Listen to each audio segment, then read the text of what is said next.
First of all, just on behalf of AERO, we want to thank you for all joining today's session as part of Expo 2020.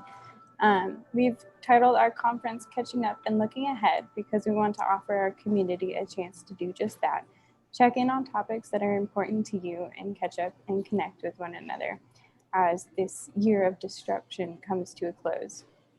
This is AERO's first virtual conference, so thank you for all of your patience for any bumps that we may encounter on the way. Expo is free this year and we still have a bunch of sessions next week, so please feel free to share and invite people to all of the other sessions coming up. If you would like to contribute to sponsoring the event, you can make a contribution at AERO's website. I'll go ahead and put a link to that in the chat. We'd appreciate donations of all sizes.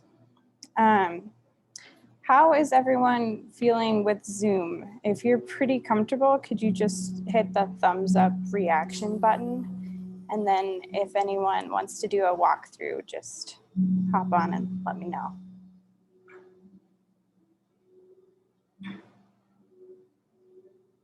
Okay, well, it looks like everybody's pretty comfortable. So with that, Madison, do you want to begin with the scholarship? Yeah, thank you so much, Erin. And thank you again to everyone who is joining us for today's AERO annual meeting. Happy to see all your faces on the screen. So just kind of a run through of our agenda for today's annual meeting. So first, I'll be presenting our Jane Kyle Memorial Scholarship recipient and just a little bit more information about that project. And oh, thank you, Erin. Like who we've chosen to receive that for 2020. And then we'll move into programmatic updates and financial updates from Robin and Lindsay. And then we will move finally into new board member voting and just, yeah, talking about who we've received applications from and whether there are any additional nominations for the board at this time. So I'm going to go ahead and pull up the presentation. So let me a moment to do that. Okay, I'm going to share. Wow, you'd think I would have got this down already, having been on these, but okay, let me see. Are y'all seeing the full slide? Okay, perfect. Well, I am happy, yes, today to present our Jane Kyle Scholarship recipient for 2020, Jane Kyle Memorial Scholarship. And for those who are unfamiliar, just a little refresher on what it is. This scholarship is funded in perpetuity with dividends from our endowment, in which AERO honors the legacy of Jane Kyle with a competitive scholarship opportunity for a farmer or producer of any age and a vision for improving the health of the land. So for 2020, we had 3 applicants, 3 really wonderful applications, and the board and staff discussed those and decided that the recipient for 2020 will be, Shauna Eagleton from Delpine Farms. And just a little bit more information about Shauna and her husband, whose name escapes me actually at the moment. So if anyone has information, please, I can't see it on my notes right now. But in addition to running Eagleton High Voltage, a family business providing high voltage power repair and construction services in Martinsdale, Montana, the Eagletons have also started Delpine Farms. And Shauna said in her application that her and her husband are building a regenerative ecological market garden farm to better meet the need for healthy, fresh foods in our remote small communities in central Montana. And so the actual project, or what they're hoping to use this scholarship to fund, is to build a better greenhouse for early spring vegetable transplants to get their start in. And Shauna again said in her application, and I think what struck all of us who chose her is that the earlier we can get starts growing and the earlier we can bring fresh food to our community of farmers and ranchers in central Montana. And so Shauna, through this scholarship, will receive $600. I guess Shauna and her husband, Delpine Farms, will receive $600 for the greenhouse project, as well as a 1-year AERO membership. So a big yes, congratulations to Shauna. We're very excited to see this project started. to see the impact that it'll have not only for their farm, but also for their community and communities in central Montana. And again, thank you so much to everyone who provided an application or sent in an application for the scholarship, and we hope to be able, offer it in 2021, and excited to see the applications that we will receive then. So are there any, questions, comments before moving into the next part of our agenda? Mark, I see your hand up. Yeah, I wanted to just give a shout out to the applicants. They were all wonderful applications and such a wide range of projects, from international development to research, to this project providing local food. It was a hard decision, but the board really felt like this was a wonderful opportunity, and we're very happy to see them receive these funds. Mm-hmm. Awesome. Thank you, Mark. Yes, I definitely echo that. It's pretty astounding to see, like you said, the diversity of applicants that we received this year. So it was really cool. Are there any other comments or questions from folks on? Can't quite see everyone, so if I'm missing anyone's hand, please unmute yourself. But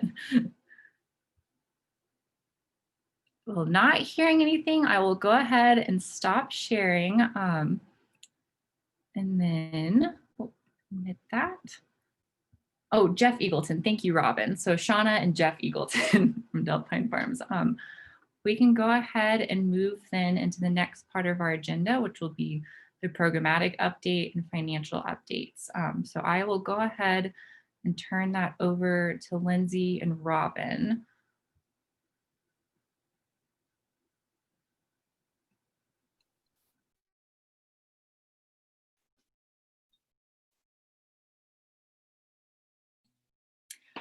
Right. I wanted to share a little bit about the 3 grant programs that I've been working on with AERO, and we have the Montana Food Economy Initiative. You can check it out at under what we do here, Montana Food Economy Initiative. And we've really worked hard to build a diverse advisory board of folks all over Montana from all different parts of the food system to help develop project frameworks that any community can complete from December, January through May of this coming year. And then the project's really based on sharing, to supporting communities to bring an idea forward that kind of fits one of the frameworks or is maybe really grassroots, receive mentorship from the advisory board, and then to share their project outcomes at a network meeting in May with all the other communities who participated. These 5 are the projects that the advisory board has spent the last 5 or 6 months developing.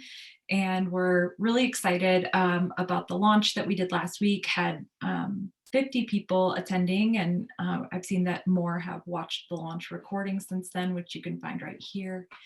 And so this is the page where communities can opt in, and we're really encouraging diverse team building at the community level, just recognizing that the more diversity we have on the team and the more perspectives that are represented, the better projects we can develop, and the greater impact we can have in communities. So we're excited about really working on food sovereignty at the community level and values-based community food system development through this project, and thank all the advisory board members that have supported development listed here, and also Western SARE for funding us. This project goes through June of 2021 right now in this iteration, and I'm happy to take any questions about that. We're also working on cottage food. In 2015, Montana passed its cottage food legislation, which provides an exemption for home cooks to cook certain foods that are on the list of allowable foods and sell them direct to consumers without a retail food license, without using a commercial kitchen. And since the law passed, AERO had provided growing food business workshops for I think three years after 2015, and now we're kind of circling back with funding from Western Extension Risk Management and Education to continue to provide education and support to cottage food operators, folks who are considering cottage food or who are having trouble with application or having the tools they need to increase the recipes and food products that they're offering. And we're also working specifically on helping cottage food operators to reduce plastic waste and look into alternative packaging so we're going to have a workshop in January, and then 4 regional follow-up workshops to help with technical assistance for folks who are attending this joint workshop, which invites registered sanitarians and cottage food operators or folks interested in cottage food to all learn together. And we've got partners at Department of Health and Human Services who are supporting us in creating a working group to actually address the administrative rule that the department uses for enforcement of that cottage food exemption. So we're going to be able to offer recommendations for expanding the list of foods that cottage food operators can be registered to produce, and also give feedback on the application process and any of the kind of barriers that come up for folks who want to be in that cottage food space, which is a lot of our farmers market vendors. So those are, this project also goes through June of next year, and we'll be providing workshops in the big one in January, and then building on a virtual toolkit for cottage food operators throughout the spring, and offering those follow-up technical assistance workshops. Lindsay, just a quick question that came in the chat. Could you define what cottage food means? Sure. So cottage food is that list of non-potentially hazardous foods that cottage food operators are allowed to produce and sell under the exemption from that 2015 law without a retail food license. So that could be candies, cookies, breads. It doesn't include anything right now that's fermented or refrigerated. It could be snow cones. It could, it's kind of a broad list, but it just means that it is made in a home kitchen, sold direct to consumer, and doesn't require a retail food license. Good question, Ken. All right. Robin, are you gonna cover abundant, or am I? Oh, you're muted. Sorry. My understanding is you would do Abundant 2.0 through 2.0 and racial equity. 3.0. Okay. So we're working really hard right now on cleaning all the data in Abundant, meaning that we want every listing to be updated and relevant. We've gotten Abundant listings from partnerships with lots of different organizations throughout the years, and right now we're doing a big push funded by CARES money, COVID relief money, to do outreach to every listing we have to make sure that the information in their listing is relevant, it's up to date, and it's also representative of how they've adapted to the COVID-19 market. And by the end of the year, we'll be launching a new Abundant website. It will look kind of similar to this in terms of having these types of listings all represented, but we're going to have some new search categories, and also a food exchange. So folks can come on, and I know Robin's talked about this in previous meetings, but if they have a specific need, they can fill out a short form and it'll be put up for the public to see. Or if you have resources that you can share, you can also put that up. So there'll be a real-time clearinghouse of information where a farmer who has excess, a meal program that has leftover meals, can put that up to let the community know that those resources are available. And at the same time, if a community is experiencing need and they're not able to find those needs or meet those needs with the food resources in their community, it's up for public to see in the food exchange and hopefully help to meet that need. Another really exciting part of the 2.0 upgrade that will be completed by the end of the year is that each producer or food retailer that is represented will have a new section in their listing where that lists all the places where that food product is available.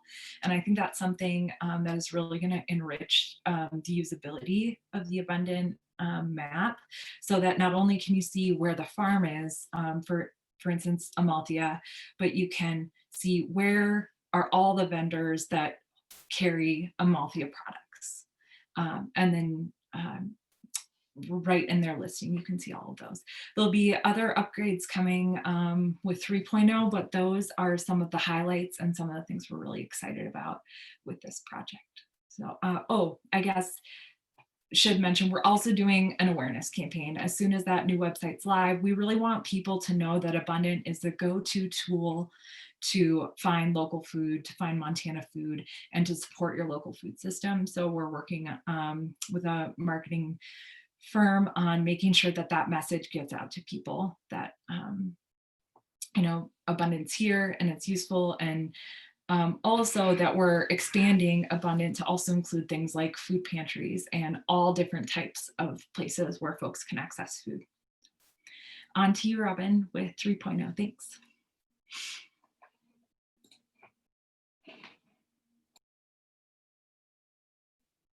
Did you want to share anything about the Racial Equity Challenge? Yeah, we offered a Racial Equity in the Food Systems Challenge. It was 21 weeks, and it was prompts that were created by New England Food Solutions. And it was part of kind of each of us taking an individual journey to really reflect and listen to other stories and other experiences in the food system that may not be part of our daily work right now, and to also reflecting on how we can take action to create food systems that don't perpetuate inequities, but rather that we're prioritizing diversity, inclusion, and equity in our work. So I know that we want to take steps in that way, and we wanted to provide a way for all the folks in the AERO community to start with that self-reflection and that learning opportunity. And that's why we offered the Racial Equity in the Food Systems Challenge. And it's up and available at New England Food Solutions as well. We have links to it, where if you missed out on the 21-week sub prompts that we sent out, you can engage with the prompts any day of the year. They're up all the time, and encourage you to check it out if you haven't had a chance yet. Thanks, Robin. Yeah, sure. Okay, here we go.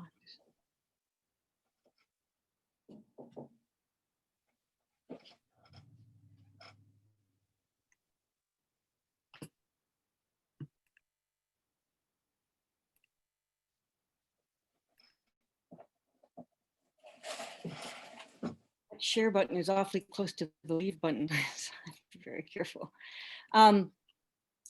I'm just going to briefly touch on Abundant 3.0. I think it's more, there's more opportunity for it later, but at any rate, so Abundant 3.0 comes out of all this work that we had already started doing with what we call Abundant 2.0, the updating that Lindsay was just describing, and listening to the Montana food system folks in this, in this sphere of 2020, identifying that there's a really strong need and request and desire for a dynamic statewide hub that can facilitate and enhance regional and community efforts to build a more robust local food systems in the state with bidirectional regional partnerships. And that AERO's Abundant Directory could be expanded to become that hub. And there is a model that comes out of Michigan called the Taste the Local Difference model that provides a revenue-based model that could provide long-term sustainability for such a hub. And from a series of conversations that have been happening through the fall, there is committed support both in time and finances from a host of other organizations to pursue what AERO's calling is a phase 1 viability analysis. And this is a list of all the organizations that have interest and have committed to participating with resources. And the value that we see in following through with this phase 1 step is that no matter the outcome, We think we likely could develop it in a way that it would be a viable outcome, but even if not, we will have moved the effort forward with so much engagement and connection with people, and answered a lot of questions that at this moment in time are unanswered. And so that there's a strong interest and desire to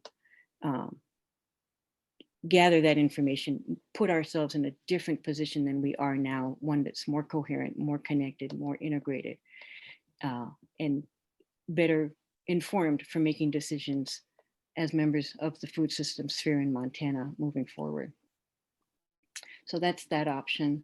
And so I'm just briefly going to cover these other projects. Some of you may have heard these already.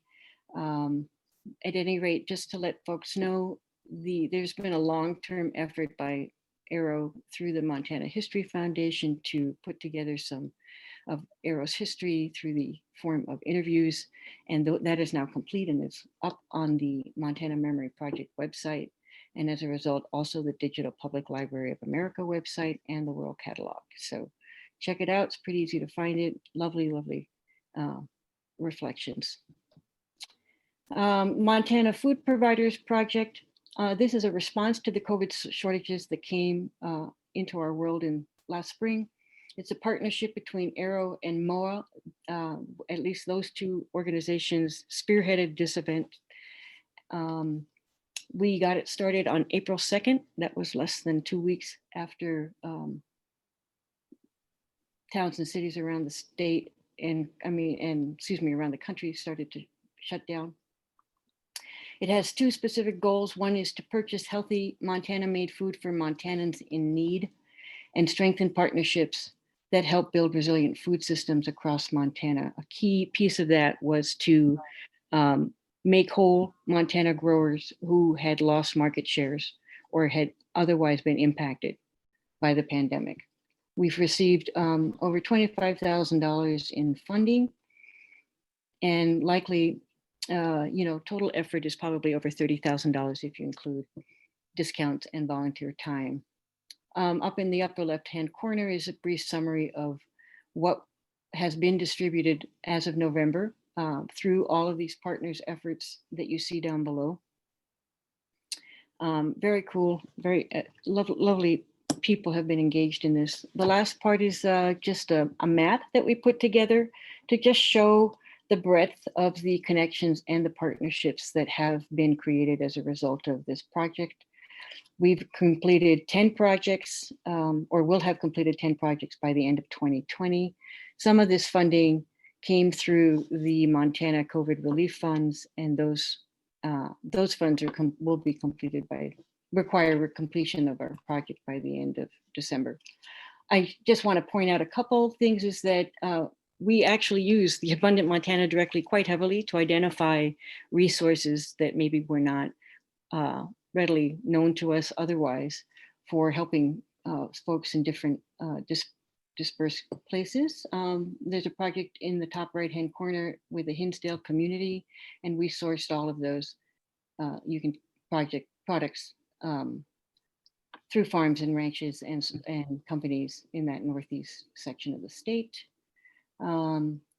This project is teardrop down here. The yellow one was a farmers market gleaning project between Helping Hands of Hardin and gave them money to buy surplus produce at the end of farmers markets from the farmers who had excess produce to share. It turns out that the market had to close early due to COVID, so they were able to actually make those purchases directly from the farm. And then the last one, which is a recent one, is we were able to purchase some cattle for the Flathead Res Community Action Group, which had come together post-COVID to support their community members and who were increasingly running into difficulties getting relief funds from the state because as time passes, the direct demonstration that the economic impact to a community or family or person is directly related to COVID seems to be harder to identify and is still a requirement for some folks. So that's been a great project. Another project that came directly out of food access calls that AERO was a part of this spring was the Montana Food System Story Project.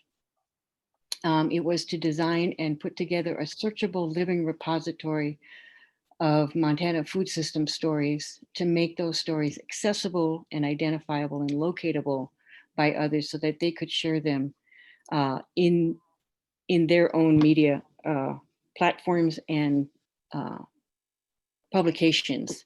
The idea is that making this information as easily locatable and shareable as possible will help shift the narrative that we're all trying to do from cheap commodity food to sustainably produced, nutrient-dense food that nourishes both individuals and communities. And specifically, we've moved very fast on this in order to make it available in time for the upcoming legislation, because there are so many important food system policies that are important to the coalition that makes up Grow Montana. The steering committee members on that are CFAC, AERO, Kate Wright from Open and Local, and a videographer by the name and filmmaker by the name of Shel Campbell. We've received $12,000 in funding. The website will be called Montana Food Matters, and it is launching late December this year, possibly beginning of January. We'll let you know what's happening with that as soon as it shows up. Grow Montana was reimagined and reformed at Expo 2019. Currently, it has over 20 member and supporter organizations and a 9-member steering committee, of which AERO is a member. It has received funding to commission a local food impact study that will be ready in about 14 months. It produced a legislative survey and shared that in advance of the election. It has hired Colmanics as its lobbyist and identified 4 policy priorities for 2021: a state soil health resolution, mid-scale processing, both for grains, vegetables, and meat, farm to school, and equitable food access, particularly highlighting the value and opportunity with double SNAP dollars for purchase of fruits and vegetables. There'll be a lot more about that information and how to support ourselves envisioning Grow Montana's future at 2 sessions that are coming up Monday at Expo, and that information is here on the left, also on the website, and I suspect everyone's gotten at least 1 email about it. So that's what Grow Montana's been up to. Oh, okay, yeah, so I think that's that. Go ahead. Robin, we had a question come through the chat from Ken. He asked, how can, this fits into the Food Providers Project, but how can AERO fit with federal efforts to provide support to farmers as small businesses in Montana? I think I have to read that question. How can AERO fit with federal efforts to provide support to farmers in Montana? I guess what I'm getting to is how do we interact with our legislators in Washington to provide, to ensure a mix, and that we make a noise to get as maximum funding as we can get, or whatever that amounts to. Through John Tester, I think would probably be the key, that rather than entertaining in the legislature and doing the typical stuff, I think it could be a time where we just go around that and hit our legislators directly, especially those in Washington, and then at the state level individually as liaison from the AERO. Yeah, so Ken, what I would invite you to do is to bring that question to the Monday morning session of Grow Montana, because that's it's an opportunity for a coalition voice to have impact. Great. I think in the interest of time, I'm going to hop into financials. Does that make sense, Madison? I think that sounds great. Okay, so, okay, I've endeavored to do this. Oh, where am I? Here we go. You know, I've summarized information in some slides because it's difficult to hold. It seems to me to be difficult to show profit and losses and balance sheets virtually. I have all that information if we need it. I'm just letting you know what I did. So for financials 2019, note that the R990, the public version of R990 is available on our website. So peruse through that at your leisure. I've just extracted some things that seem to be relevant to our general conversations typically. Are just the profit and loss for 2019 was a total income of 388,000 and expense of 200,000 with a difference of 186,000. And the reason for that comes a little clearer when you look at our income sources. I just put your attention down here at the bottom under contributions. We received over $292,000 in contributions, of which 81% came from a stock gift of Timeless Seeds stock. And of the remaining contributions, the cash donations there were $55,000, of which 40% of which came from 3 donors. Our general operating cash in from all sources, generally speaking, excluding sales and event sponsorships, was about $91,000.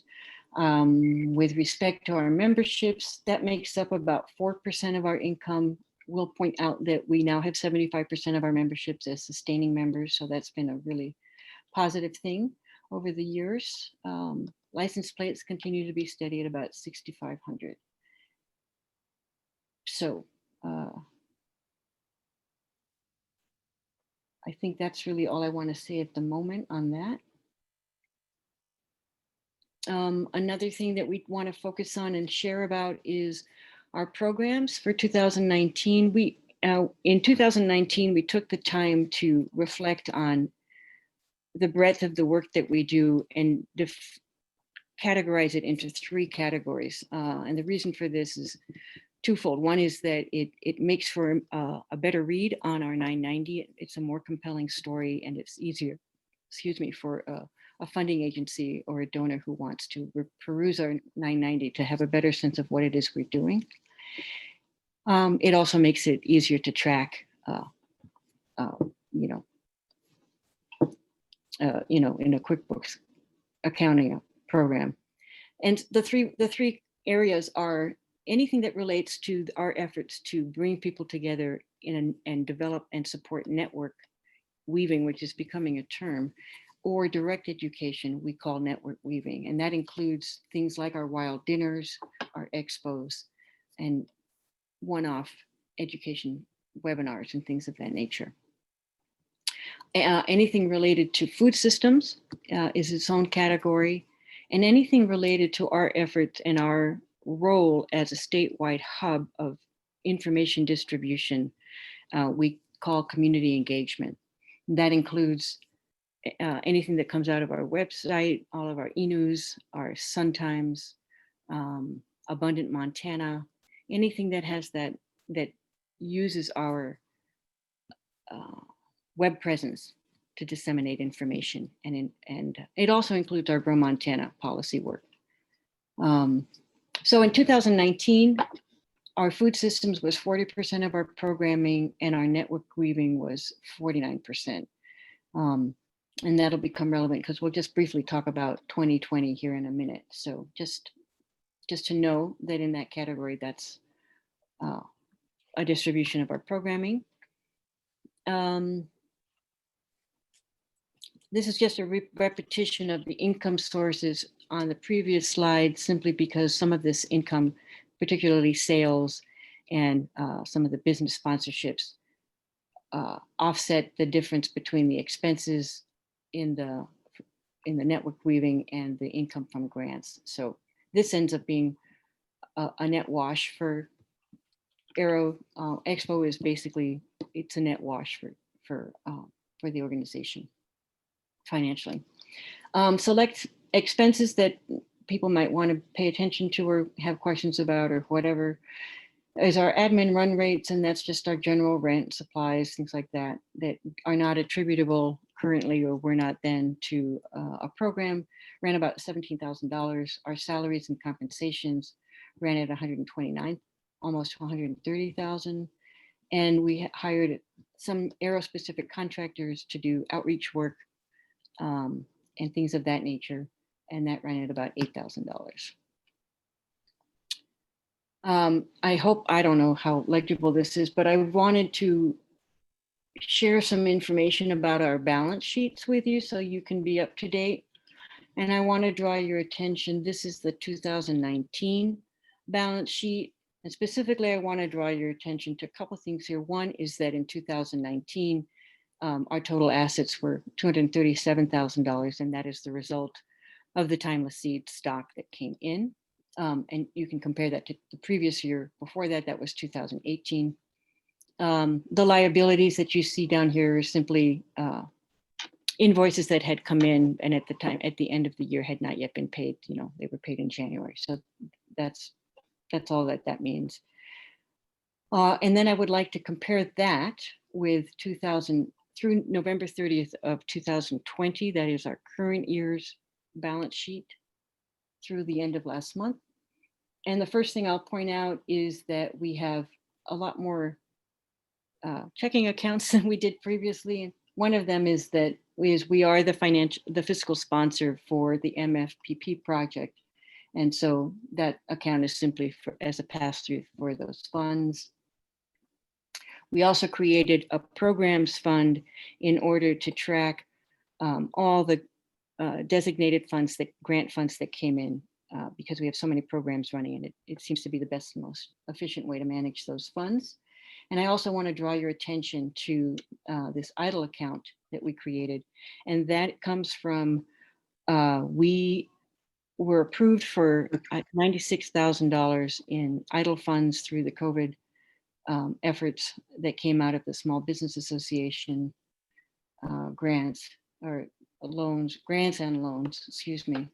And we have two big, as Lindsay mentioned, we have two big grant programs that together originally added up to over $125,000 through Western SARE and WORM. And those are reimbursement grants, which creates a heavy lift for fundraising because you have to have enough of a buffer in your resources in order to front load third-party costs before you get reimbursed. And that was a difficulty for us as we moved into the spring and summer for AERO. And when this opportunity came up, what we elected to do was to take those funds and use them to front load the third-party expenses that came out of these grants.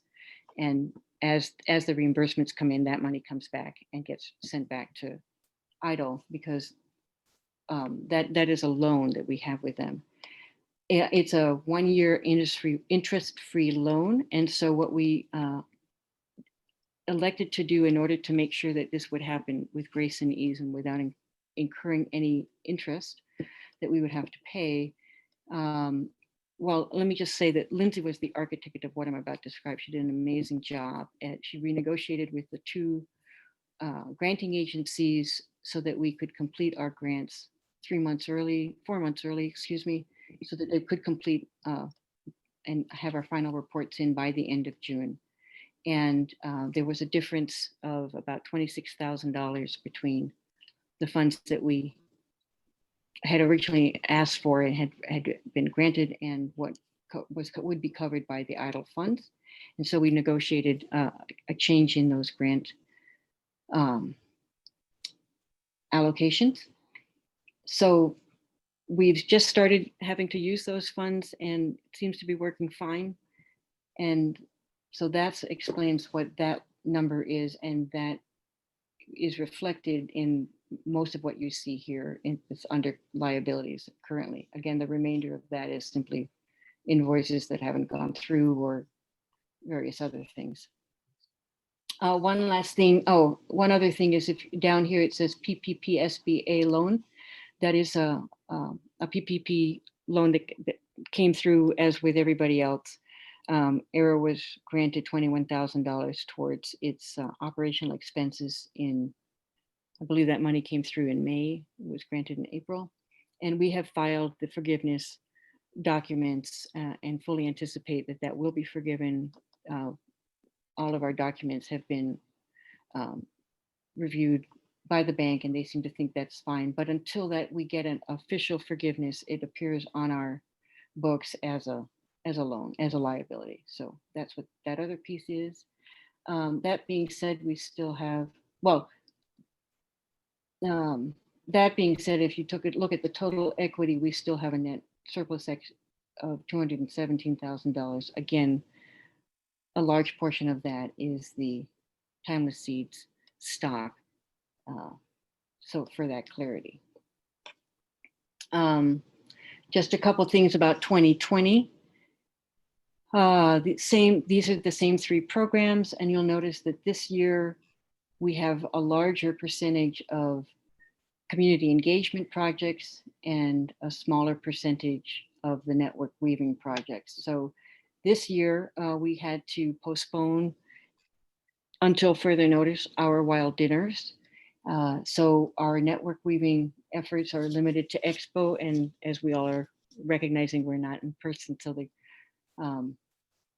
the costs of that have been nominal. Our food systems programming has expanded significantly. It includes MFEI, WORM, the Racial Equity Challenge, and the Montana Food Providers Project.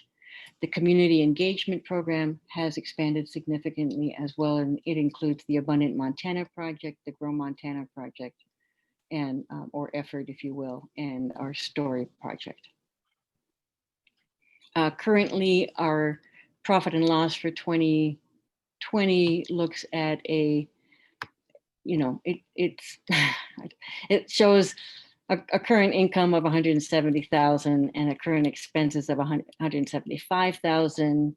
But that's simply, we work on an accrual basis, so it just simply means that there's money that's in flux. I'm going to go back 1 second to our 2020 balance sheet, and if you look at our checking account, there's over $20,000 in there. So it, that's just the difference between a profit and loss and a balance sheet.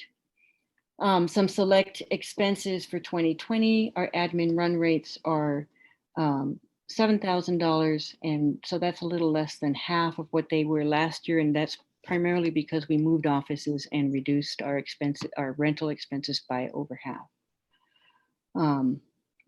Salaries and compensation are down. That's a change in staff and a change in staff structure. And we have a slight increase in our AERO specific contractors with greater use of an outreach coordinator by the name of Lauren Lipscomb, who has been extraordinary and an invaluable support to AERO, does all the beautiful work that you see on Facebook and through our Sun Times and our e-news. And also we have some extra time that went towards an intern's efforts this summer. I think, let me see if that's it. Yeah, that's it. So I think I'm going to stop sharing and take it back to you, Madison, in the interest of time. That sounds perfect. Thank you, Robin. And I just want to say a huge thank you, of course, to Lindsay and Robin and Lauren for all of their work and all of their efforts, and especially in this past year. And like we've been calling it the year of disruption, it has been challenging for everyone. And so just want to, again, I know we've all felt that, and especially being at Expo, seeing their efforts. Oh, I see a comment coming in. Oh, Max, I will look into that and see the schedule. But yes, just a huge thank you to everyone. So Robin or Lindsay, I didn't know if we wanted to field any kind of final questions or move in. I can move directly into the kind of final item on our agenda, at least the formal agenda, which will be new board member voting and the applications that we have received for the coming term. So Robin, Lindsay, if that sounds okay to move into that. Okay, awesome. Well, let me move then into that. So we have received 2 new applications for the AERO board. So I'm just going to run through, and unfortunately, neither of them were able to make it today. I did have an opportunity to speak with both of them, but they were not able to, had conflicts already for this annual meeting, and so they regrets in not being able to be here. But our first applicant that we received is Chris Laroche, and Chris is a recent transplant back to Missoula. He's originally he's actually a third generation Montanan from Billings, has recently moved back to Missoula, Montana, and in his application and talking to him said he had followed AERO, has followed AERO for years, and says that AERO's mission aligns with his own passions for sustainability, and he strives to live a zero waste, sustainable lifestyle. And as he is coming back into this state and reconnecting with folks, felt that serving on the board of AERO would be a really wonderful way to further engage with the organization, with its mission, with its programming, and to develop connections within the different sectors of sustainability, food systems, renewable energies across the state. He has, I think he was most recently in Seattle and served on a multitude of boards there, and I think would bring a really wonderful perspective and just board experience to serving on the AERO board.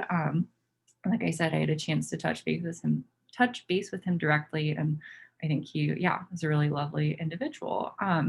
Our second board applicant is Rob Byron, and Rob currently lives with his wife Lori in Hardin, Montana, and works as a physician for the Bighorn Valley Health Center. He said in his application he has worked on climate action for having worked for action on climate change for many years and advocating for sustainable practices has been central to the work, whether it be in relation to corporations, individual actions, diet and food sources, or agricultural practices in general. And sustainable, locally sourced food is an important component for addressing climate change. Contributing to those efforts through AERO's board could benefit him personally, but also help to expand AERO's influence and impacts.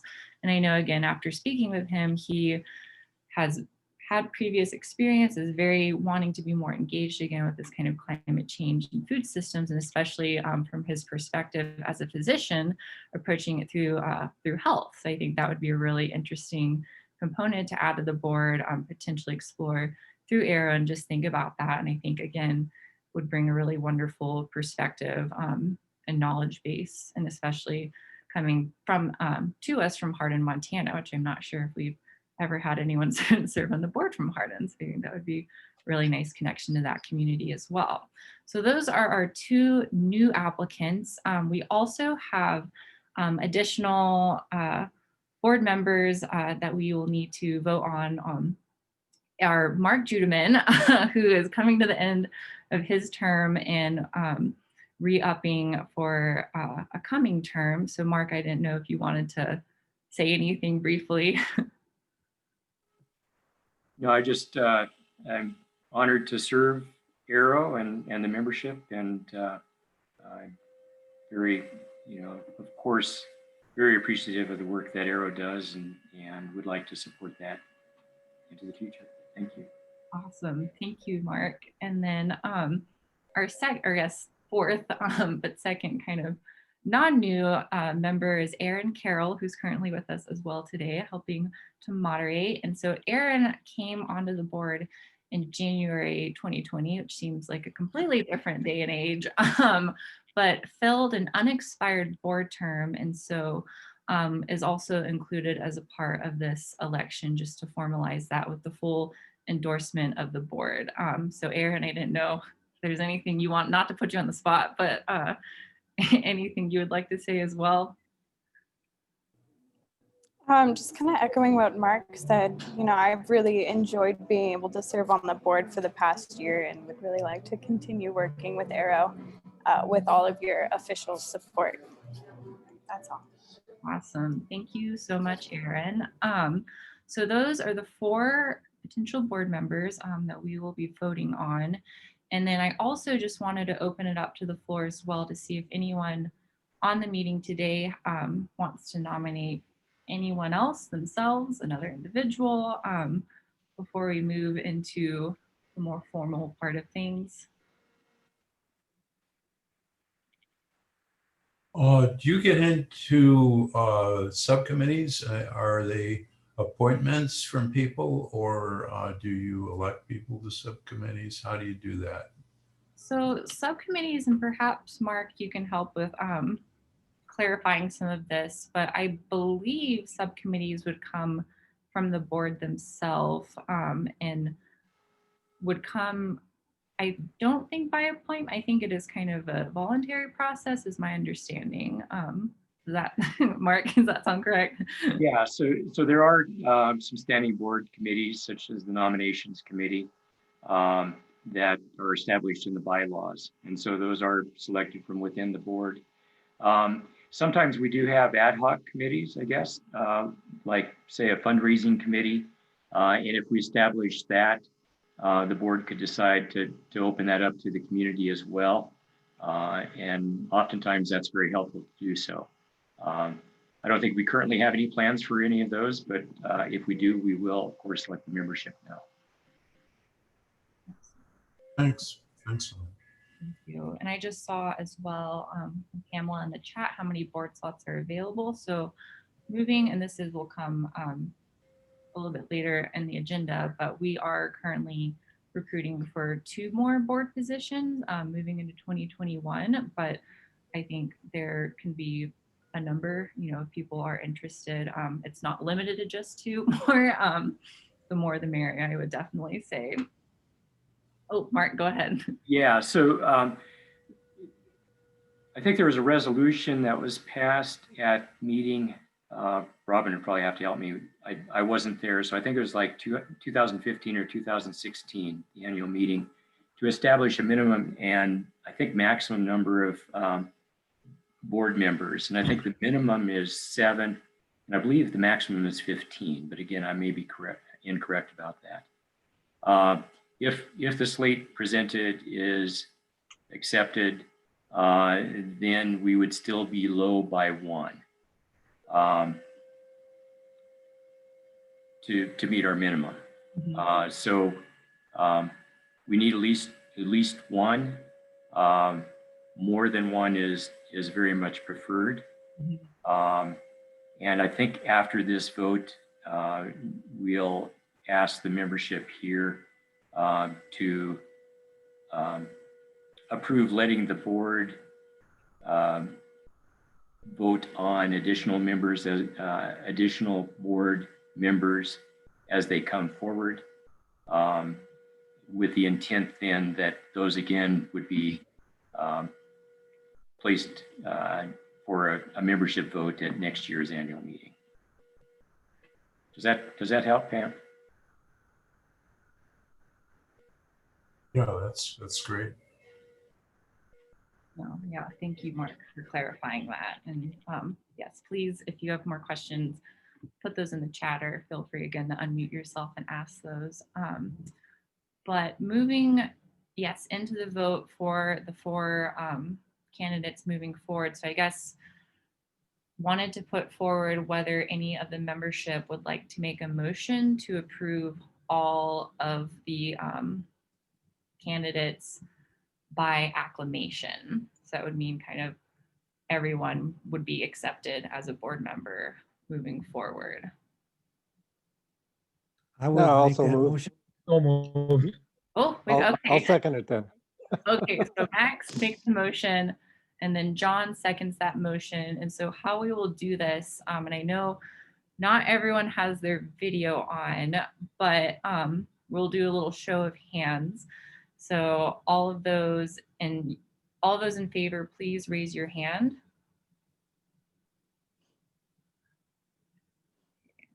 We could hit the thumbs up button. Hit the thumbs up, the clap button. Okay.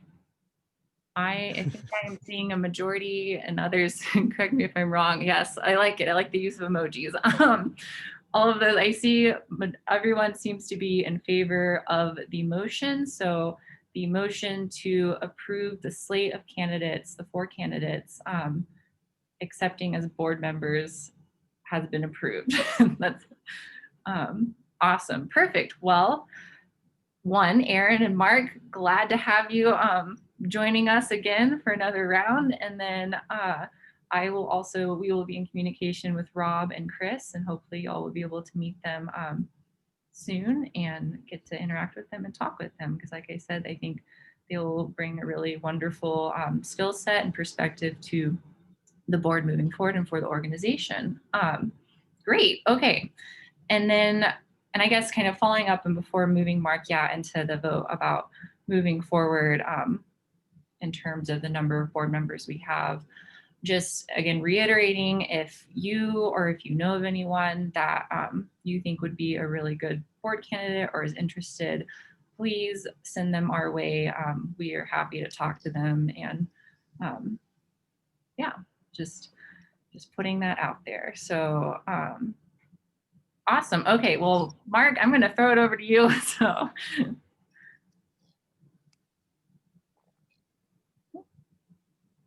So as I mentioned, even with the board members who've been approved, we're below our minimum that we now have in the bylaws for the number of board members we need. And my understanding of the bylaws is that while the board can vote to appoint someone to the board to fill an expired term, or an unexpired term, I'm sorry, if for some reason, death, resignation, whatever, someone leaves the board, I don't believe that the board can appoint somebody just to get us up to, to some number. So I think it would be very worthwhile to have more folks. I hope, and please share the word. We could use young people with the energy that Aaron and Andrew have brought to the board and Madison have brought to the board. I think when Robin suggested that Andrew be nominated to the board, and when he came on, it was because he had the same kind of energy and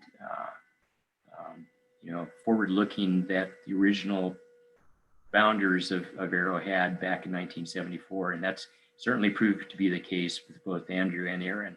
So folks like that are the kind of folks that we really need on this board to carry us in, towards 50 years as an organization.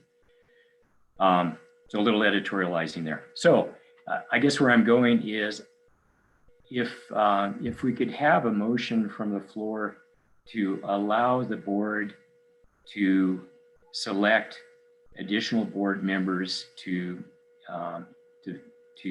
get us at least to the minimum, if not above, for this next year, I would appreciate that.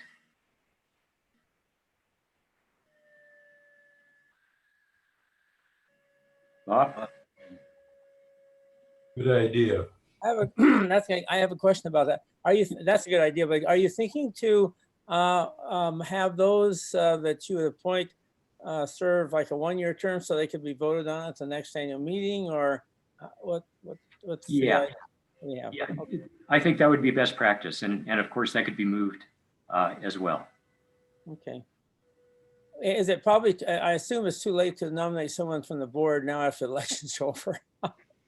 I didn't realize you were short and needed somebody like this. I'm not looking to volunteer myself. Oh, okay. But I was thinking to volunteer Drew Shanafelt, who is the manager of our oil barn. It's been involved with some of the programs she's been working with already. He's also a young, dynamic, enthusiastic guy. And if he didn't want to accept that, since he's not here to defend himself, he could resign, and then it would leave an opening for you to fill. That's an idea. I love it. We Creativity. Yeah, we could do that, Bob. We could have a vote on him as well, or he could be our first choice as a board if this motion. If he's amenable, I'd like to at least pass it by him. But as you're talking about, I really think it's great to get the next generation, as it were, more involved. And this kid came out of Bozeman. He's been working for me for about 1.5 years, and he's just dynamite. I think he's going to be a fantastic asset to our cause. He's working on perfecting bread making now, so he leaves no stone unturned, and I really enjoy having him introduced to you all. Yeah, I think it would be best just to make sure that he's amenable to it before we. Yeah, I agree. Yeah, but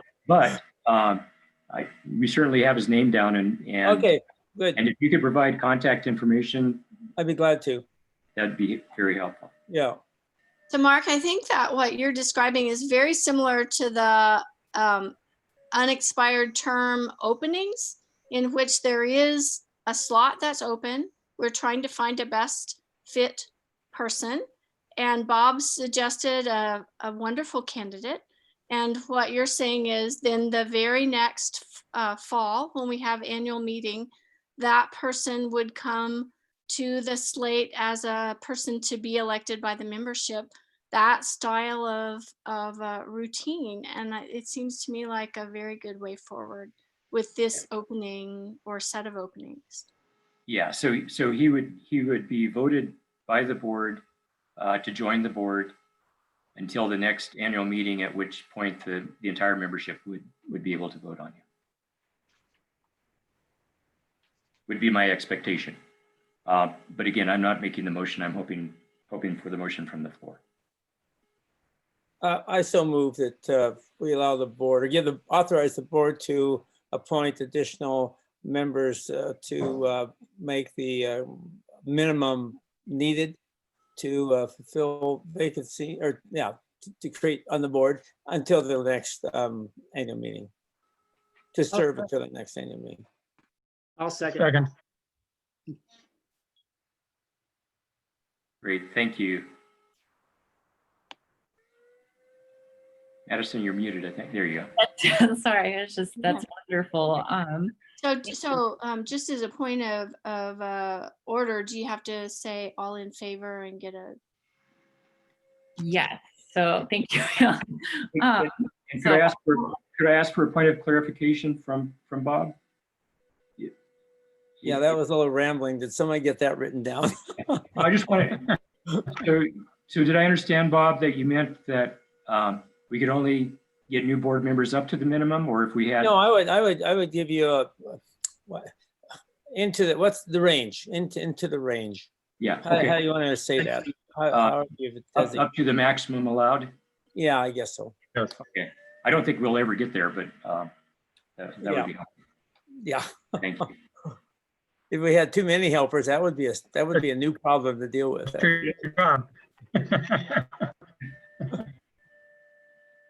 Okay, so thank you, Mark, for that point of clarification. I was trying to make sure I have all of this noted as well. So yes, we can go through the show of hands again. So all in favor of the motion? Perfect. Got some thumbs up from folks from there. Okay, wonderful. It looks then like the motion passes unanimously. So that is wonderful. Perfect. And yeah, thank you, Mark, for helping clarify that and engage in that dialogue. So this is wonderful. Great. Okay. Just thinking, any other final new board member voting materials? But I think, we have our 4 candidates today, and then Bob, we can, if you talk to Drew, who do I contact after I talk to Drew? Who shall I? You can. I'll throw my email into. Okay, fine. And then I'll just have him answer you directly. How's that?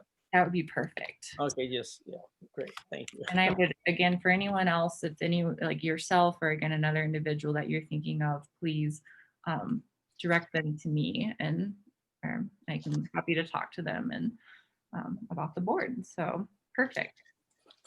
Well, can I say something briefly? Yeah. Just that I think we have satisfied my interest. We've got Mark on the board, and we've got Max following up, but I'm very concerned that we have members of the board, at least 2, that are very active in local politics and local land planning. That's all. Thank you. Trying to capture that right now. Wonderful. Well, I think that is the end of our formal agenda, at least. And I guess in terms of next steps, or I guess I will open it up to the floor as well for any follow-up questions or comments from what was presented during today's meeting, and then also just touching base about how we move forward, and especially from some of the sessions that we heard yesterday, the AERO in 2020 and beyond, and then AERO in the renewable energy landscape, and kind of what that dialogue, as you know, was framed yesterday as the beginning of the dialogue for thinking about AERO's place and what it might look like, and how we continue to engage people and continue those conversations moving forward. Oh, Bob, I see you're yet. I have a question. When will those be available to view? The sessions we missed, the sessions, I assume they're all recorded. How does that? They're up. If you go to the expo page, I'll put it in. Oh, they're already there in the expo page? Yep. And in a blue banner. Great. Thank you very much. Thank you. Thanks, Lindsay. Control E. Go ahead and put the expo. Yeah, you should be able to find the recordings at the link in the chat on the expo page. Yeah, any other comments or questions?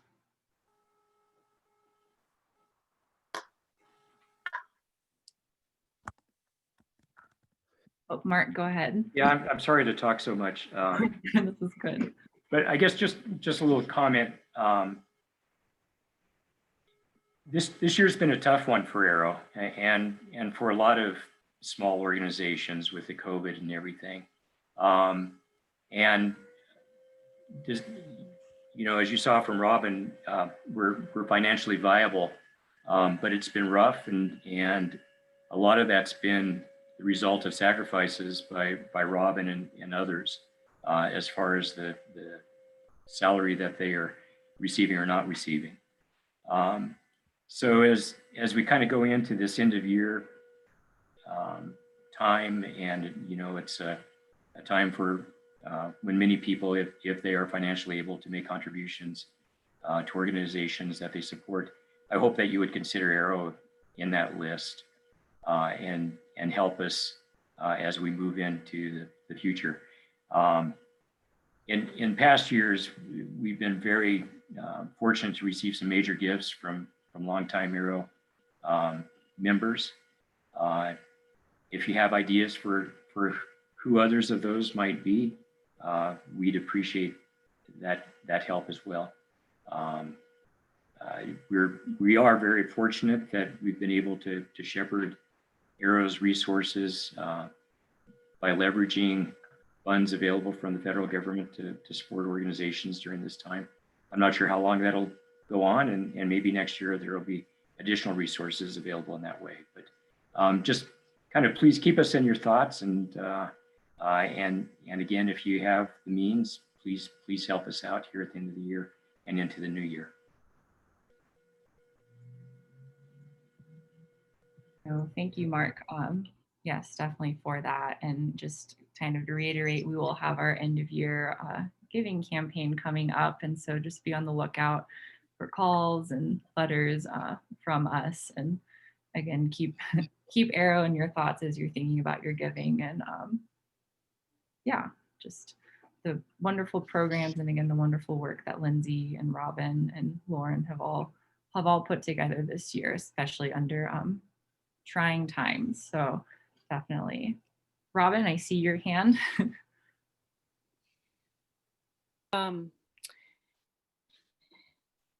Thanks for that. Thanks everyone for being here. It's really nice to see all these faces. I have thoroughly enjoyed the virtual expo and MOA experience because I have at least gotten to see people, which is really, can't touch anyone yet, but it's been really nice to connect. Just to build on the comment that Mark made and the a review of our finances, and specifically to go back to the conversation I started yesterday, we don't have to get into that conversation specifically today and now. And I am planning to create a space for a serial conversation on this, because I realized after the conversation yesterday that I could have been a little more effective if I had located the conversation at the start of the session yesterday morning, and specifically to say that the legacy conversation that was yesterday's morning session was a follow-up to the letter to the open letter to the community that I included in our Fall Sun Times. I don't know how many of you read it. Nonetheless, I said we're going to cover this at Expo, and that's what that event was, and the intention for it. And the question that I'm posing is, how do we honor AERO's legacy moving forward, given the recognition as we move into 2021 that AERO's current organizational structure likely is not sustainable as a structure? And I say that just, you know, the reason 2020 was so impactful for us is that it impacted everybody's capacity to lean in to that extra effort whenever things get tight. And AERO has relied on folks being able to lean in for that extra effort when things get tight. But everyone, you know, board members, staff members, your neighbor, the dog, we're all just stretched to the limit. And so at a time when we were quite lean, there was no extra capacity. And so it was really quite a burden that way. Nonetheless, that is this year, and that's the data for this year.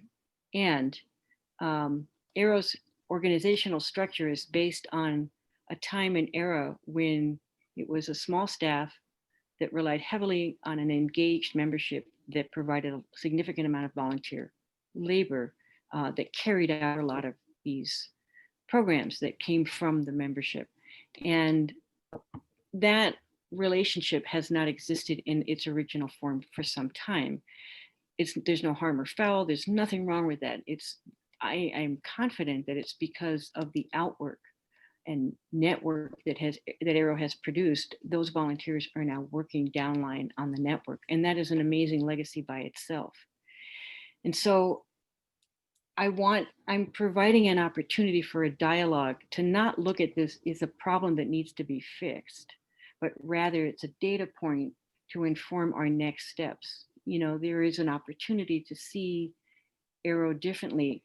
What I noticed in this Abundant 3.0 project that we're looking at is the large number of organizations that want to engage in this. And that seems to be where we are spending a lot of our time, is working with other organizations, at the behest of engagement from membership, but it's shifting. You know, on the MORA annual meeting, I think there was a mention, Bob Quinn, you weren't there, so they were speaking in your absence, and now I'm going to speak in your presence. But my understanding is that you've approached MOA to support their farmers developing their own farm clubs to help educate new organic farmers on, the latest techniques and support each other. And that is an amazing gift and another piece of the legacy from AERO.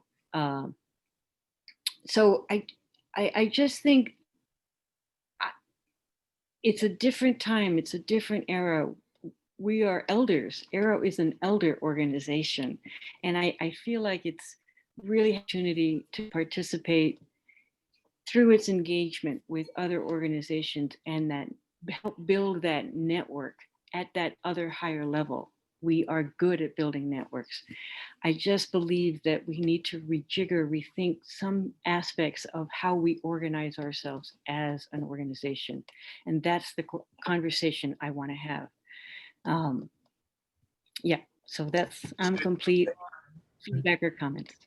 Could I follow up something on that? I haven't been around because I've been sick, and that's been a problem for me keeping up with the programming that AERO's been doing and all the great stuff. But I have a concern from my own personal experience seeing and working with farmers that haven't done too well in the Northwest over a period of the last 10 years. And is it wrong for me to think that AERO could be a place that farmers who are having difficulty could come and at least discuss their problems with some of these old men of wisdom and women and et cetera? It'd be sort of a clearinghouse that way, would give more support physical support, it tends to be what I found in Washington was it was organizations helping organizations helping organizations. And my personal experience was 1, 2, 3 out of 10 farmers going under within a period of 5 years, mostly young people. And so I got pretty wound up about that. And I faced off with a couple of major organizations that I felt had gotten extremely top heavy. And I was very deeply concerned about not being able to help these young farmers myself. And so I was just concerned that we keep carrying that conversation along. Thanks. Yeah, sure. Thanks, Ken. I apologize if I gave any impression that we would be relinquishing the efforts that we currently do. You know, it seems to me that your example could be a great aspect to carry through our MFEI projects, or you know. And I have never meant to suggest that we wouldn't continue the individual connection programming that we do, and specifically I'm thinking about the work that we do through MFEI and the Cottage Food Law, for example. And those all, so I don't, it's not binary, it's not either or. I'm really more curious about a forward-thinking conversation that supports the intention of the work that we're doing. I worry that, you know, even with an influx of cash this year, it's just not sustainable to be this close to the edge this long. And we've been close to the edge for a long time. And the invitation is to just look at it and think creatively, is what I'm asking. And I think you're asking an important question, Robin, because you know, the prediction and the reality is actually the impact of COVID has been extremely harsh on profits across the country.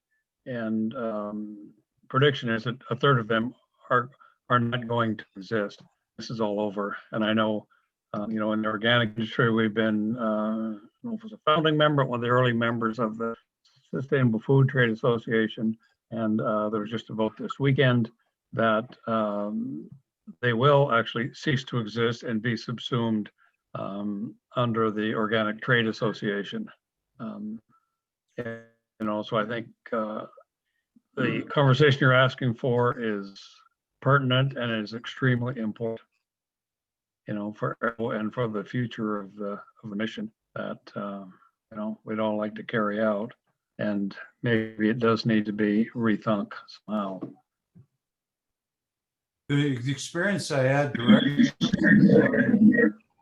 was so gung-ho, and it had come out of a different era, you know, and a lot of us were young hippies and whatever we were, but it was extremely enthusiastic, and through its meetings encouraged a lot of young people to get into farming without the real wherewithal and the training to carry it out. So the organization itself was causing a certain amount of harm to young independent farmers. And that really got to me over time. I'm much happier to be in Montana, where we're discussing things more across the board here.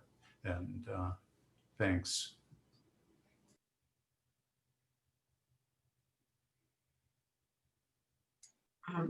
This is Ann. I just came back, and I just want to say what I just heard from Robin is sort of the most hopeful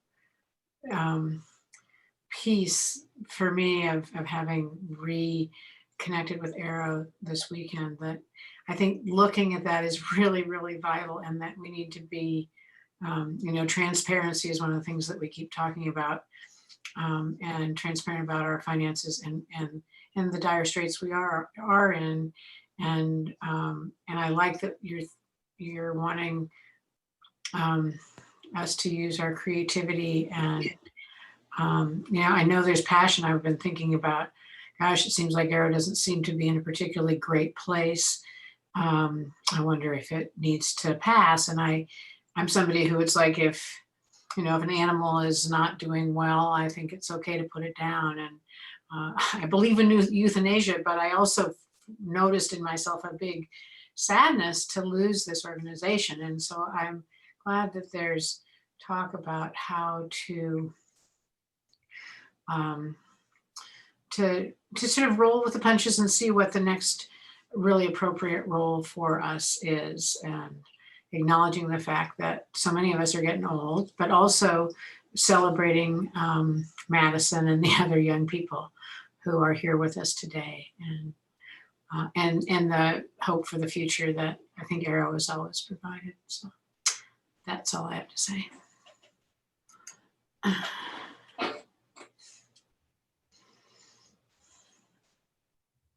I'd like to pitch in something here. Sorry, I've been off camera, but I've been listening. I look at the legacy of AERO. I've been thinking about this since yesterday when this conversation was going on, and it's equally bothersome to me that it might somehow change. But at the same way, I think that it's perhaps time to change and modernize and somehow adapt some kind of flexibility that would allow us to continue to see ourselves perhaps as a think tank that does what AERO has done so well. And that to me is be an incubator of ideas. And that incubator of ideas, I mean, we can point to so many things across the state that have really gained great success. And we can be helpful in sort of a support role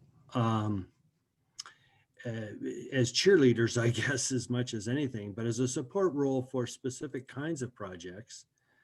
And they can be AERO, but they could also be projects of their own, and perhaps the ownership in those projects, as you identify the people to go forward with them, is best if it's not AERO, it's something else. And so maybe we should see that as our role that we play, and our membership does still get together once a year at least and has these discussions, but kind of in the form of what do we incubate next, or what could we have incubated better, or how do we think about what the real issues are in our state, in our region, and go forward with those ideas on how do we do that best. And so that I'm trying to see some form of that, and perhaps it means we operate with just a board and no staff. That's kind of the minimized part, but maybe that staff then locks on to specific activities that have been AERO, and they become they run those pieces, and then we try to figure out how to best support that. Anyway, I know that isn't a real, it's not a solution for AERO remaining AERO, but it's maybe a new vision for what AERO could be.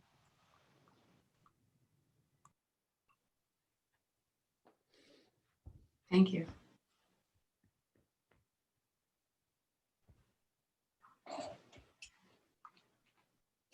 Wonderful. Well, we really appreciate, again, like all of your thoughts and perspectives. And I think, Max, I see, sorry.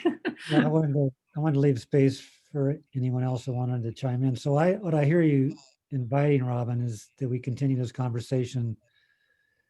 We get in a circle and share and talk. And I definitely want to be part of that. And I hope we can set it up maybe the way we've set up the sessions here in the annual meeting. You are so good, Robin, that I think focusing questions, I really appreciate the way you bring inquiry into the work. I hate to lose you. And the reflection I have, we're all different, and some people really want to know, just give me something to do, and the philosophy I can't track. But I thought the way you guys set up the MF Montana Food Economy Initiative launch, there's such profound work going on there, and my concern is that we might only get 20 people involved in it, and we have this discussion at Timeless on the board there is an explosion of so-called buy-in to regenerative agriculture, impact investing. So where are they? You know, and are we not attracting them to our work because we haven't figured out how to do that? Or are people just, as they say in Black Lives Matter, hashtag activists and aren't really willing to put, just put their shoulder to the wheel and help out? And it doesn't have to be, the work doesn't have to be, I mean, you guys have really stepped up, but it doesn't, people that are helping out don't have to sacrifice. They just need to help up. And I'm thinking that we're just somehow not reaching people that if they saw what we were doing would say, I want to help. I really think what you're doing has to be done. So I guess as we go into this conversation you're inviting, I'd like us to explore how that might happen. Younger people are better at using social media and whatnot to reach out to their colleagues. I just think that the people are here in the state and we just have to figure out all the distractions right now and all the things that people are hammered with that are good. There's just a lot of good stuff to go look at. But I think we're all missing the energy of the younger people that show up at the in-person annual meetings that come from the universities. They usually bring such enthusiasm and they haven't really been on this meeting. And I guess we could talk about why that is. But, so anyway, I just think that I like Bruce's suggestion. I'd like to have enough money to keep Lindsay and Robin or someone else in Robin's seat, because I don't think the work that we saw profiled during this meeting would be happening if those two people weren't there. It's not the kind of work we've done in the past where it's really showy and you can explain it quickly and everybody, thinks it's great. It's really kind of deep strategic work that is done, in front of a computer at a desk. It's not real social type stuff. And I've kind of wondered, I know they're working hard, but what are they doing? But now that I see what you're doing, I'm really impressed. And I just want to make that point to those that haven't looked at it closely. And there's 17 people on the call. And if we still have 300 members, I think a good number of them would be impressed too, if we could figure out how to put it in front of their eyeballs. And with that, I'll shut up and just say thank you guys for hanging in there and getting us from last year to now. I'd like to make one last appeal, and talking way too much, but that we really, really be aware of the people. I've known young farmers to have more pride than any other group I've ever worked with. And I grew up in a heritage of Wisconsin farmers going down, dairy farmers going bust in the Midwest. And I'm very sensitive to the bankruptcies and wipeouts and even the illness. In this past year, I've known people with open heart surgery. I've known all these different people. And I think just having some sort of relationship where we can get on a personal level with these people and get them back to believing that AERO is a place where they can be involved personally and talk, and not some bureaucratic top-heavy organization that's ignoring really serious problems right now.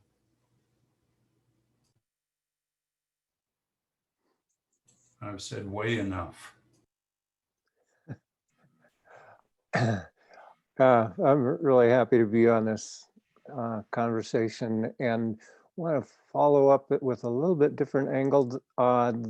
When I was talking about the tour that I got to take with Jim and Joseph last early summer to Timeless Farms, and one of the things that I felt I wanted to follow up, and I haven't yet, but I want to do that, is to really be a cheerleader for these farmers that are out there doing what I think is the best work that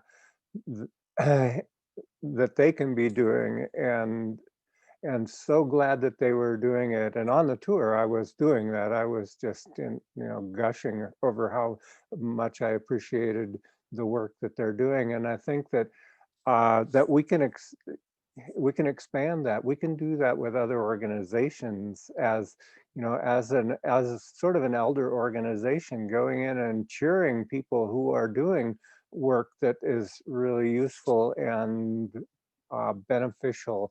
And I'm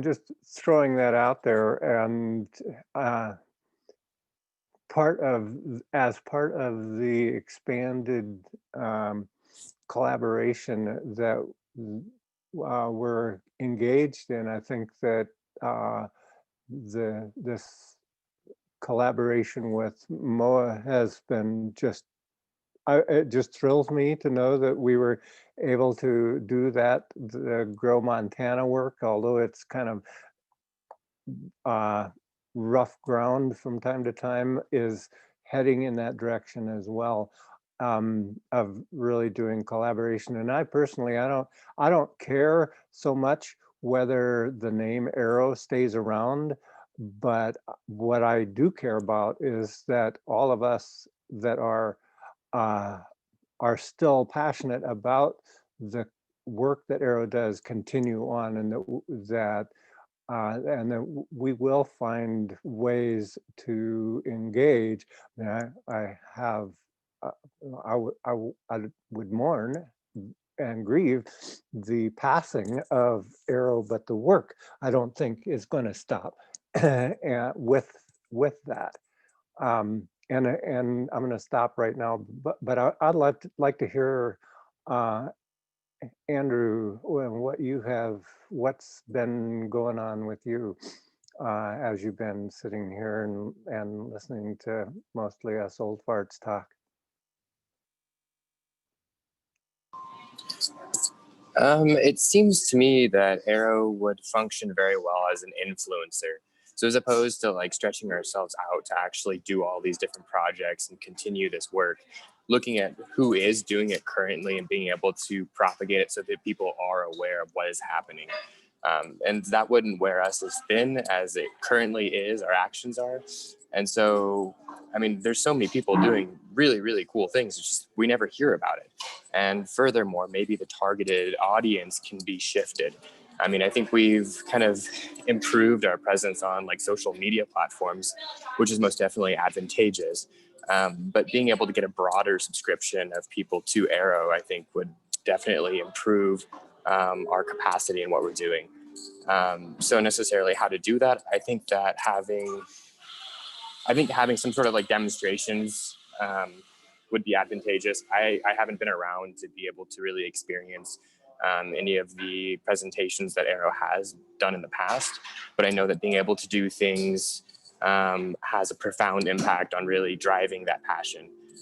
It's kind of a slippery slope. As soon as you see how cool local food, local energy, etc. is, it makes you more dedicated to it personally. And as a result, we plant this little seed in every single person in every community, and from there it can propagate.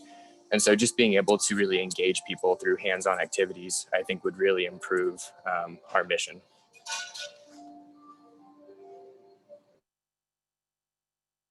Yeah, thanks. And yeah, I know I got to listen to you some, Aaron, yesterday, and I really loved hearing what you had to say. And I'd, you know, you and Madison and Lindsay, I'd love to hear more from you if we've got time. I want to know how I can, how I can cheer you on. And if I don't hear from you, I don't know that. Yeah, we've designed the Montana Food Economy Initiative to focus on diversity and inclusion first, recognizing that if we need to ask the question, who's benefiting from our programming and who's included at the table, and that we need to make space for new leaders, for people who are directly impacted by the inequities in the food system. And I think that Ricardo spoke to that last year at Expo and asked us to really consider the work we're doing. And we took the step forward with the Montana Food Economy Initiative, which we had already submitted that grant application, but we knew that for AERO to kind of find its new legs and direction, we need to be more inclusive and to really, like I said, think about who's actually benefiting from the programming. And I think AERO's always been good at sharing solutions, and I don't think we have a lot that we need to really create. Rather, it's about lifting up the experiences and voices of those underrepresented folks who are doing the work that we aren't hearing from. So I do think that builds from the legacy, but I think we need to do some really intentional internal work to get to a place where we're set up to lift up those underrepresented voices, and that we actually have representative diversity in our AERO leadership and throughout the organization. And maybe that's an offshoot, like Bruce was saying, of AERO. I don't know what it looks like, but I know that we need to think about not in any case widening the gaps or inequities, but doing the opposite. And it takes really intentional work to make sure that we're not perpetuating the systems that widen those inequities. So I think it's something that we can all think about together. I don't have the answers, but I know it's something we need to do.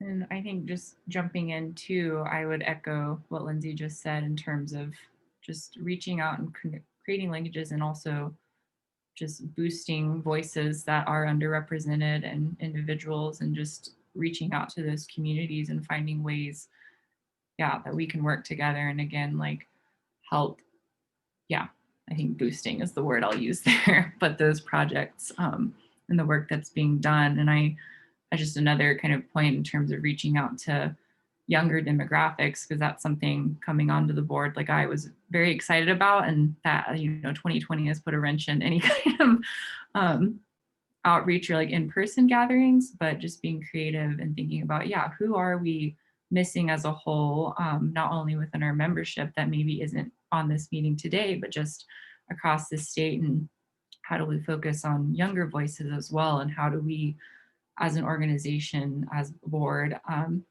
help to meet people where they are, and be able to show how does local food, how do alternative and renewable forms of energy work within your life, and what does that look like, and not just, within certain kind of large farms or people that have a lot of acreage, but again, like, how do you see this fitting into your life, and how can we get kind of a hands-on type of activity for wherever you are, whether that's, in where I am in Bozeman, in an apartment, or somewhere in rural Montana, perhaps with a little bit more land. So, yeah.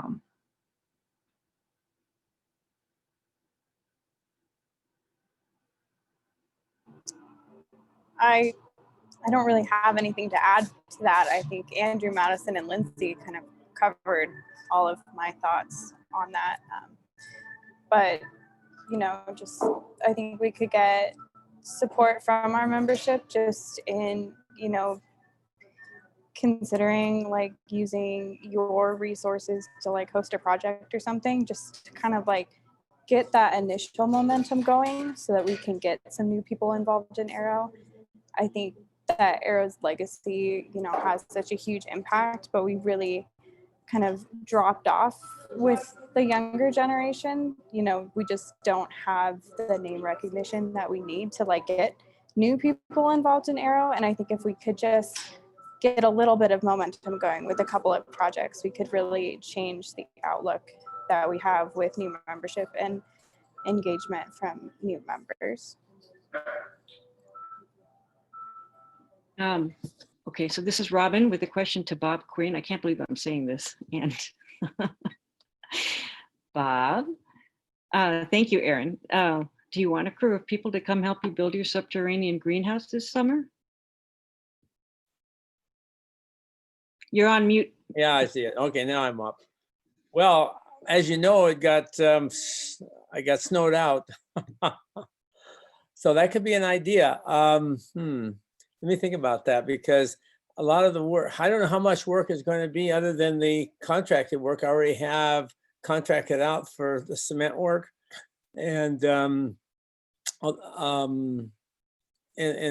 erection of the kit that came.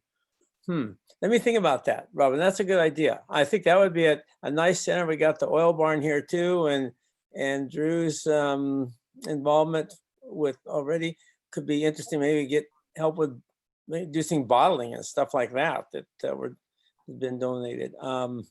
That's a great idea. Let me think about that. Tell me how that would work out.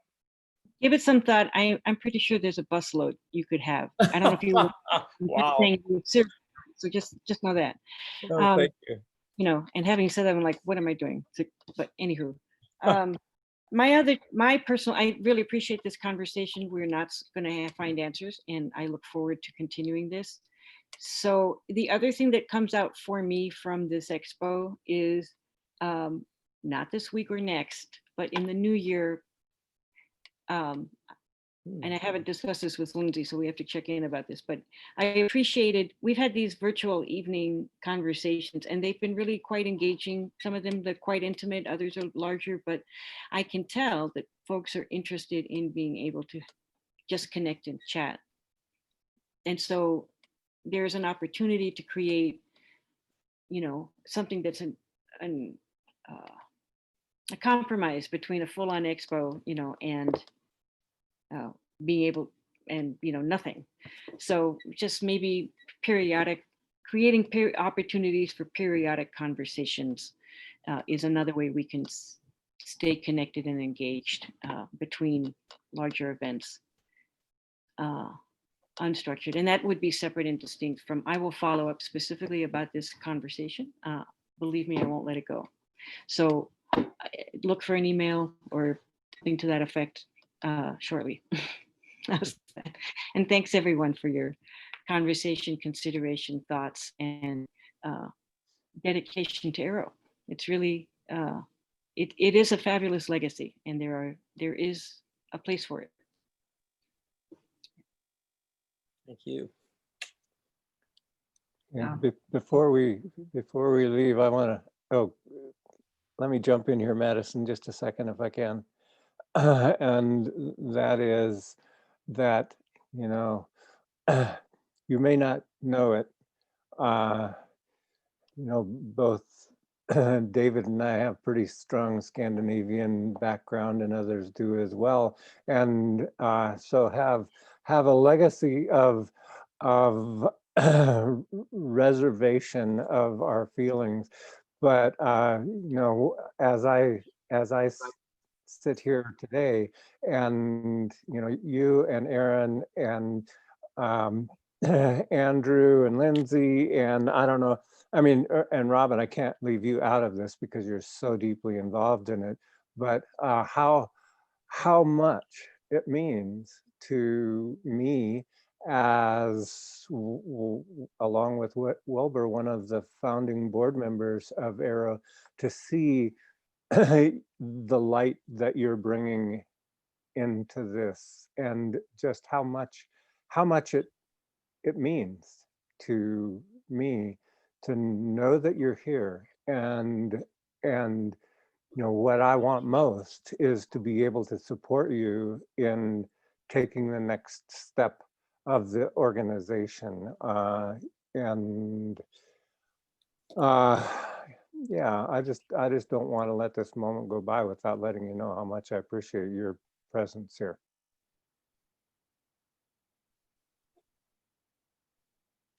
Yes. Yeah, well said, John.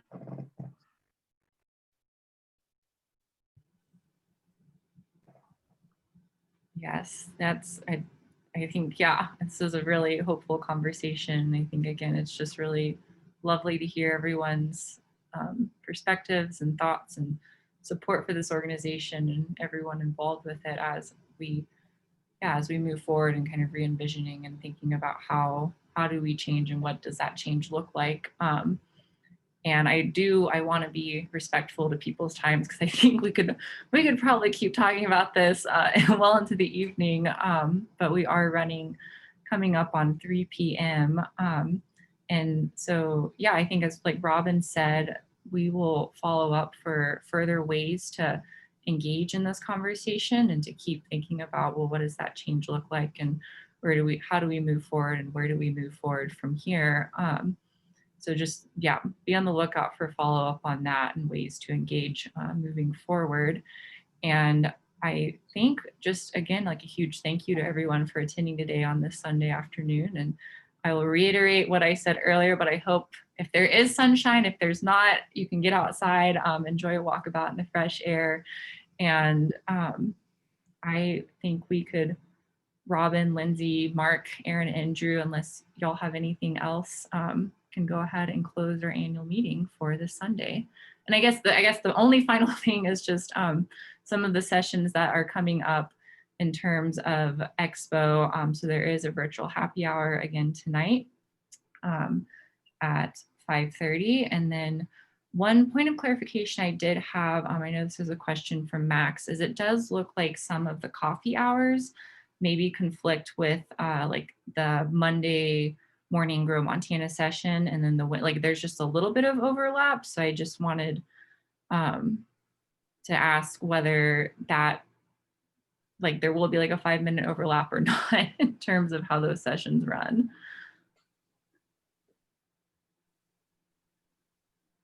Are you asking me, or are you guys in the group? I think asking Robin and Lindsay. It looks like on the schedule it says 8:30 to 9:15, and then it says 9:10 to.